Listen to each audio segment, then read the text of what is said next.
नमस्कार प्यारे दोस्तों, सरकारी गुरुकुल पर आप सभी का हार्दिक स्वागत है। दोस्तों एसएसबी के एग्जाम हॉल में कुछ ही दिनों बाद आपको ऐसा ही पेपर देखने को मिलने वाला है, इसलिए जितना समय आपके पास बचा है उतने समय में अपनी तैयारी अच्छे से कर लें और मजबूत बना लें, जिससे कि एसएसबी एग्जाम में आप ज़्यादा से ज़्यादा स्कोर कर पाएं। ये पेपर आपका दोस्तों एसएसबी का पहले हो चुका है, हेड कॉन्स्टेबल का ये पेपर था। कोई दिक्कत नहीं, अगर आप ट्रेड्समैन की तैयारी कर रहे हैं तो भी आपको हेड कॉन्स्टेबल का पेपर सोल्व करना है। आज के इस पेपर में हम हिंदी के जो क्वेश्चन पूछे गए थे उन क्वेश्चन का सोल्यूशन करने वाले हैं। इससे आपको फायदा ये होगा कि आपको पता लगेगा कि एसएसबी के अंदर हिंदी का लेवल कितना पूछा जाता है, एसएसबी के अंदर हिंदी के कैसे क्वेश्चंस पूछे जाते हैं। साथ ही आपको प्रीवियस ईयर क्वेश्चन सोल्व करने का मौका मिल जाएगा। इसके अलावा आपको पता लगेगा कि आप पिछले साल यानी पिछली बार आए हुए पेपर में कितने क्वेश्चन सही कर सकते हो और आप अपनी तैयारी का अंदाजा लगा पाओगे। तो इतने सारे फायदे आपको इस वीडियो से मिलने वाले हैं, तो पूरा देखना। चलिए हिंदी के क्वेश्चंस का सोल्यूशन करते हैं।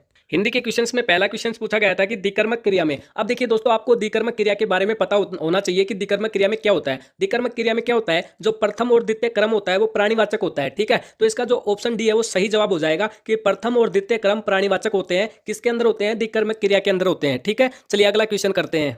अगला क्वेश्चन करें उससे पहले, अगर आप एसएसबी ट्रेड्समैन किसी भी ट्रेड से तैयारी कर रहे हो, ड्राइवर, कुकमैन, सफाईकर्मी, वेटनरी, किसी भी ट्रेड से, तो हैंड राइटिंग नोट सभी विषय के आपके लिए उपलब्ध करवा दिए गए हैं। अब इनको लेने के लिए आपको सरल सा प्रोसेस करना है। जो स्क्रीन पे आपको नंबर दिखाए गए हैं 6367552373, इस नंबर को अपने मोबाइल में सेव करना है। इस पर आपको व्हाट्सअप मैसेज करना है। व्हाट्सअप मैसेज में आपको एसएसबी एग्जाम लिख देना है, ठीक है। अभी आपको क्या करना है, इसका स्क्रीनशॉट लेना है। जैसे ही ये वीडियो कंप्लीट हो जाए, जैसे ही हम पूरे पेपर का सोल्यूशन कर लें, उसके बाद में ये काम आपको करते रहना है। फायदा ये मिलने वाला है कि एक सब्जेक्ट के नोट्स आपको 20 रुपए में मिल जाएंगे, क्योंकि काफ़ी सारे कैंडिडेट्स होते हैं जो पैसे की वजह से पढ़ाई का मटेरियल अफोर्ड खरीद नहीं पाते हैं। तो उनके लिए उपहार है कि केवल 20 रुपए में आप एक सब्जेक्ट के नोट्स ले पाएंगे। जिस बंदे का हिंदी कमजोर है वो हिंदी ले, जिसका रीजनिंग कमजोर है वो रीजनिंग ले, जिसका मैथ कमजोर है वो मैथ ले, जिसका जीके कमजोर है वो जीके ले, और जिसके सारे कमजोर है वो सारे सब्जेक्ट ले, ठीक है। बाकी सारी जानकारी आपको व्हाट्सएप पे मिल जाएगी। आपको पैसे की तरफ नहीं देखना है, क्योंकि इससे कम कीमत पे आपको हम दे भी नहीं सकते, कोई भी नहीं दे सकता है। तो पैसे की तरफ नहीं देखना है, आपको अपने सिलेक्शन की तरफ देखना है, आपको अपने एग्जाम की तरफ देखना है, और फिर आपको ये नोट्स लेना है। चलिए अब बात करते हैं अपने पेपर के ऊपर। अब दोस्तों लगातार क्वेश्चन करेंगे, कोई बीच में बकवास नहीं होगी। वो एक छोटा सा ऐड था जो आपके लिए जरूरी था। अब देखिए क्वेश्चन आता है कि कौन सा उपसर्ग आचार शब्द से पहले लगाने पर उसका अर्थ जुल्म हो जाता है। तो चार ऑप्शन आपको दिखाई दे रहे होंगे, दूर, अति, निर, अन्न। इनमें से एक ऐसा उपसर्ग है जिसको अगर हम आचार शब्द यानी आचार जो शब्द है उससे पहले लगा दें तो उसका अर्थ ही बदल जाएगा, जुल्म हो जाएगा। तो आचार से पहले अगर हम अति को लगाते हैं ना तो अति आचार हो जाता है, और अति आचार शब्द का मतलब क्या होता है, जुल्म होता है। तो इसका सही जवाब क्या हो जाएगा, ऑप्शन बी, ठीक है। अति उपसर्ग को अगर आचार शब्द से पहले लगा देंगे तो उसका अर्थ जुल्म हो जाएगा। ऐसे क्वेश्चन पूछे जाते हैं एसएसबी के अंदर। आप सभी को पता लग गया ना। अब आगे आगे और भी इंटरेस्टिंग क्वेश्चन आने वाले हैं, जिनको देखते हैं आपकी आंख खुली की खुली रह जाएगी। अब ये दोस्तों जो क्वेश्चन दिखाई दे रहा है ना आपको 83 नंबर का, इसमें आपको 4 लाइनें दी गई हैं, और इन चारों लाइनें में से जो सही लाइन है वो आपको बतानी है, जो शुद्ध वाक्यांश है वो आपको बताना है, ठीक है। पहला वाक्य क्या है, आपकी महानताओं से सभी लोग परिचित है। दूसरा वाक्य पढ़िए, तुम्हारी महानताओं से सभी लोग परिचित है। तीसरा वाक्य पढ़िए, आपकी महानता से सभी लोग परिचित है। और चौथा वाक्य पढ़िए, आपकी महानताएं से सभी लोग परिचित है। अब चौथा वाक्य तो यहाँ पे सीधा सीधा गलत हो रहा है कि महानताएं कोई शब्द ही नहीं है जचने वाला। और पहले और दूसरे वाक्य की बात करें तो दूसरा वाक्य में तुम्हारी है, तुम्हारी शब्द बड़ों के लिए रेस्पेक्ट लेवल शब्द नहीं है, उसके लिए हमें आपको या आपकी लगाना पड़ता है। तो दूसरा भी गलत हो गया, बच गया पहला और तीसरा। तो पहले में देखिए महानताओं से नहीं होता है दोस्तों, महानता से होता है, ठीक है। किसी भी इंसान की महानताएं नहीं होती है, केवल महानता होती है कि वो कुछ कर सकता है। तो आपकी महानता से सभी लोग परिचित हैं, ठीक है। तो इसका ऑप्शन सी सही जवाब हो जाएगा। इसी तरीके से आपको 4 लाइनें देगा एग्जाम में और उसमें से सही पहचानना होगा। अब जो अगला क्वेश्चन है वो भी सेम इसी तरीके का है। 4 लाइनें आपको दी गई हैं, यदि आप आ जाएं तो आपकी बड़ी कृपया हो जाए। दूसरा वाक्य देखिए, यदि आप आ सके तो आपकी बड़ी कृपया हो। तीसरा वाक्य है, यदि आप आ जाओ तो बड़ी कृपया होगी। और चौथा है कि यदि आप आ सकेंगे तो बड़ी कृपया होगी, यानी कृपया हो। समझ गए ना। अब देखिए दोस्तों, इसका जो सही जवाब है वो ऑप्शन सी है, यदि आप आओ तो बड़ी कृपया होगी। हम किसी से रिक्वेस्ट कर रहे हैं कि यदि अगर आप हमारे यहाँ पे आओ तो आपकी बड़ी कृपया होगी, ठीक है ना। अगर आप किसी को बुलाना चाहते हो, किसी को इन्वाइट कर रहे हो, तो उसको आपको रिक्वेस्ट करनी पड़ेगी, और रिक्वेस्ट करने के लिए आपको आओ शब्द का इस्तेमाल करना पड़ेगा। आ सकेंगे तो एक एहसानजनक हो जाएगा कि हाँ आ सकेंगे तो आपकी, और ना नहीं आओ तो भी कोई प्रॉब्लम नहीं है। और यदि आप आ सके तो इसका मतलब ये है कि भाई उनके पास समय नहीं है, आप उनसे ये कह रहे हो कि आ सके। तो इसलिए इसका सही जवाब हो जाएगा ऑप्शन सी। और इसमें आपको थोड़ा सा कॉमन सेंस लगाना पड़ेगा, अपने कॉमन सेंस के क्वेश्चन है, ठीक है। और ऐसे ही क्वेश्चन आपके एसएसबी के एग्जाम में पूछे जाएंगे, और ये एसएसबी का ही पहले का पेपर है। चलो आगे बात करते हैं नेक्स्ट क्वेश्चन पे। नेक्स्ट क्वेश्चन दोस्तों एक ऐसा क्वेश्चन है जिसमें आपको रिक्त स्थान की पूर्ति करनी है, और बड़ा सा वाक्य यहाँ पे दिया गया है, बड़ा सा पैराग्राफ दिया गया है। इस पैराग्राफ को पढ़ना है, तो जिसको पढ़ना है वो तो भाई इसका स्क्रीनशॉट ले लेना, ठीक है। काफी लंबा है, मैं यहाँ पे दिखा रहा हूँ। और इसमें ये एक रिक्त स्थान यहाँ पे दिया गया है जो कि आपको दिख रहा है। इस रिक्त स्थान में एक शब्द भरना है, और एक शब्द वो हो जाएगा रोब। इस क्वेश्चन का जवाब मैं डायरेक्ट बता देता हूँ। चलिए अगला क्वेश्चन करेंगे।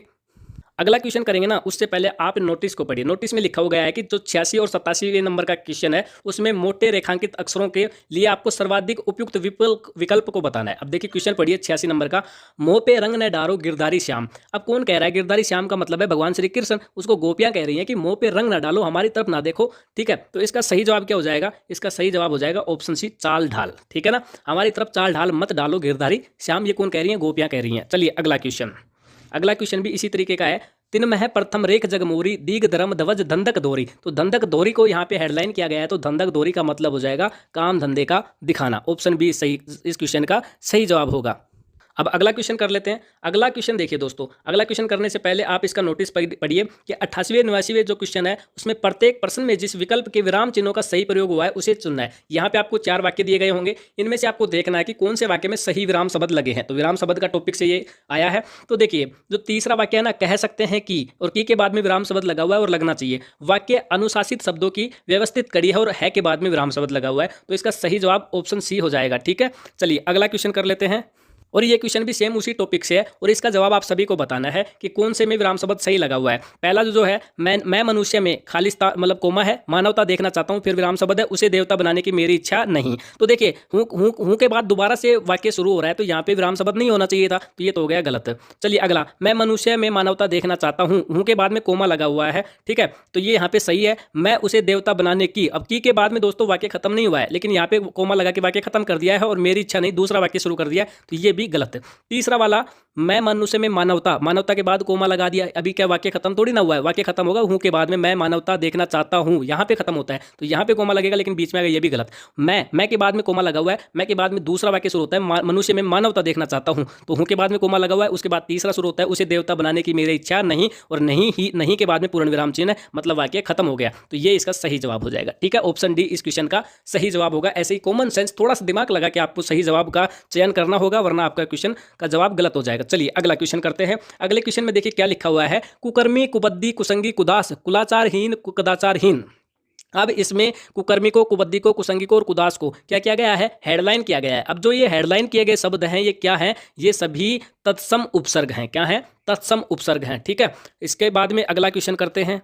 अगले क्वेश्चन में दोस्तों आपको एक शब्द दिया गया है जो कि अकाट्य है, तो आप देखिए इसका जवाब क्या हो सकता है? जो समूचा हो, जिसको काट कर छोटा ना किया जा सकता हो, जिसका कोई जवाब ना हो और जिसे काटने की इच्छा न हो, तो अकाट्य शब्द का सही जवाब होगा कि जिसका कोई जवाब नहीं हो, जिसका जवाब काट न हो, उस शब्द उसका एक, जिसका कोई जवाब नहीं हो, इसका एक शब्द बताओ तो क्या है? अकाट्य है। और अकाट्य का वाक्य क्या होगा? जिसका कोई जवाब न हो। तो ऐसे क्वेश्चन पूछे जाएंगे। चलिए अगला क्वेश्चन करते हैं। अगला क्वेश्चन देखिए दोस्तों, इसमें आपको 4-5 लाइनें दी गई हैं और इन 4-5 लाइनों को आपको सही क्रम में जचा के एक बड़ी लाइन बनानी है। पहली लाइन है, इस दहेज रूपी दानव ने कितने ही। दूसरी लाइन है, तो पूर्ण समाज कुछ। तीसरी लाइन है, ही दिनों में उसके मुंह है। चौथी लाइन है, हरे भरे घर बिगान कर दिए। और पांचवी लाइन है, यदि इसका अंत नहीं किया गया। छठी लाइन है, का ग्रास बन जाएगा। अब इन सारी लाइनों को आपको ऐसे सेट करना है कि वाक्य सही भी बन जाए और लंबी लाइन भी बन जाए। तो कैसे सेट होगा देखिए, इसका ऑप्शन बी सही जवाब हो जाएगा। क्या हो जाएगा? Option B. ले पहले नंबर पे आएगा। ले पे कौन सी लाइन है? हरे भरे घर बिगान कर दिए। अब वह पे कौन सी लाइन है? यदि इसका अंत नहीं किया गया। तो यह पे कौन सी लाइन है? तो पूर्ण समाज को कुछ। और भैया रे पे कौन सी लाइन है? ही दिनों में उसके मुंह है। ठीक है, चार ही यहाँ पे सेट करना था, बाकी और सेट नहीं करना है। तो 4 ऑप्शन है, 4 लाइनें आपको बढ़िया से सेट करनी थी, तो यहाँ पे आप इस तरीके से सेट आपको करनी होंगी। इसका सही जवाब मैंने आपको बता दिया है। चलिए अगला क्वेश्चन। अगला क्वेश्चन दोस्तों, यहाँ पे एक गद्यांश दिया गया है, बड़ा सा गद्यांश है। ठीक है, और इस गद्यांश को हमें पढ़ना होगा। पढ़ने के बाद में अभी क्या करना है? पढ़ने के बाद में इसमें रिक्त स्थान दिए गए हैं, उन रिक्त स्थानों को भरना होगा। तो ये क्वेश्चन हम नहीं करेंगे। चलिए अगला क्वेश्चन कर लेते हैं। अगला क्वेश्चन है दोस्तों, विवेकानंद अतीत एवं वर्तमान के मध्य सेतु की भांति थे, क्योंकि वे भारतीय संस्कृति पर गर्व करते हुए भी आधुनिक विचारधारा का यथावश्य लाभ उठाने में तत्पर रहते थे। ये कहाँ से है? ये इस गद्यांश में से। इस गद्यांश में लाइनें लिखी हुई गई हैं और इस गद्यांश से क्वेश्चन बनाया गया है। ठीक है, ऐसे ही सेम अगर आप इंग्लिश पढ़ोगे, हिंदी को नहीं पढ़ोगे, तो इंग्लिश में भी आपको ऐसे गद्यांश देखने को मिलेंगे। अब देखिए, अब आया है इंपॉर्टेंट और मोस्ट इंपॉर्टेंट क्वेश्चन, और ये लगभग सभी कैंडिडेट्स को आना चाहिए। जो भी इस क्वेश्चन को गलत करेगा उसको अपनी तैयारी बढ़ा देनी है। बुढ़ापा भी एक प्रकार का अभिशाप है। इस वाक्य में बुढ़ापा शब्द की संज्ञा बताइए। देखिए बुढ़ापा किसका है? मानव का है भाई। मानव के लिए तो बताया गया है बुढ़ापा, तो कौन सी संज्ञा होगी? व्यक्तिवाचक संज्ञा होगी। ठीक है, तो यहाँ पे ये क्वेश्चन तो इजी सा था। अगला क्वेश्चन, अगला क्वेश्चन यहाँ पे सूची फर्स्ट है और सूची सेकंड है, और यहाँ पे इसमें दिया गया है कि निश्चयवाचक सर्वनाम, अनिश्चयवाचक सर्वनाम, संबंधवाचक सर्वनाम, पुरुषवाचक सर्वनाम और निजवाचक सर्वनाम, और यहाँ पे 4 ऑप्शन लिखे गए हैं, कोई, जो, तूने, यह। अब इनको मिलाना है कि निश्चयवाचक सर्वनाम इन 4 ऑप्शनों में से कौन सा है, तो पहले वाला ऑप्शन सही हो जाएगा, पहले का सी से मिलेगा। तूने तो क्या है, निश्चयवाचक सर्वनाम है। और बात करें दूसरे का ए, तो कोई क्या है, अनिश्चयवाचक सर्वनाम है। और भैया तीसरे का चौथे से मिलेगा, ठीक है, यह क्या है, संबंधवाचक सर्वनाम है। और भैया चौथा किससे मिलेगा, बच गया जो, इससे मिलेगा पुरुषवाचक सर्वनाम जो है। तो इस तरीके से सर्वनाम टॉपिक से ये क्वेश्चन आया था और इसमें मिलाने वाला क्वेश्चन था, तो इसके मिलान करने में यहाँ पे 4 ऑप्शन भी दिए गए थे, तो इसमें पहला ऑप्शन सही हो गया, ठीक है। पहला तीसरे से मिलेगा, दूसरा पहले से मिलेगा, चौथा दूसरे से मिलेगा और पांचवा तीसरे से मिलेगा, ठीक है। चलिए अगला क्वेश्चन।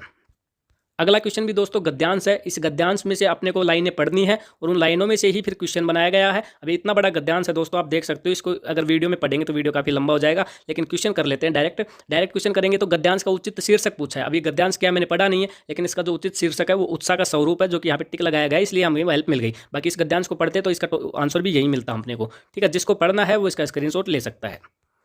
अब आया है क्वेश्चन, आपको यहाँ पे वाक्य दिया गया है, जिसका हाथ बहुत तेज चलता हो उसको क्या कहेंगे, फुर्तीला कहेंगे, चिकर परस्त हस्त कहेंगे, हस्त वाल्यव कहेंगे, हस्त मालक कहेंगे। भाई जिसका हाथ सबसे तेज चलेगा ना उसको हस्त लाघव कहेंगे। क्या कहेंगे, हस्त लाघव, ठीक है, ध्यान रखना। अगला क्वेश्चन है अही। अही है, उसका अर्थ बताना है, तो अही का अर्थ क्या हो जाएगा, अर्घ हो जाएगा, उर्घ हो जाएगा, ठीक है। अही का अर्थ क्या हो जाएगा, उर्घ हो जाएगा। तो ये दोस्तों आपके हेड कांस्टेबल में पूछे गए हिंदी के क्वेश्चंस थे, जो हमने आपके लिए करवा दिए हैं। अब अगला जो पेपर है वो उसको करेंगे हम, उसमें रीजनिंग मैथ का करेंगे, जो एसएसबी ट्रेड्समैन का है, अगले वीडियो में उस पेपर का सोल्यूशन करेंगे। तो पेपर यानी वीडियो अच्छा लगा हो तो लाइक करना, जितनी भी हमने आपके लिए कोशिश की है उसके लिए लाइक चाहते हैं। अगला वीडियो देखने के लिए सब्सक्राइब वगैरह करना। कोई दिक्कत कोई डाउट हो तो कमेंट कर देना। फिर मिलते हैं नेक्स्ट वीडियो में, तब तक के लिए जय हिंद।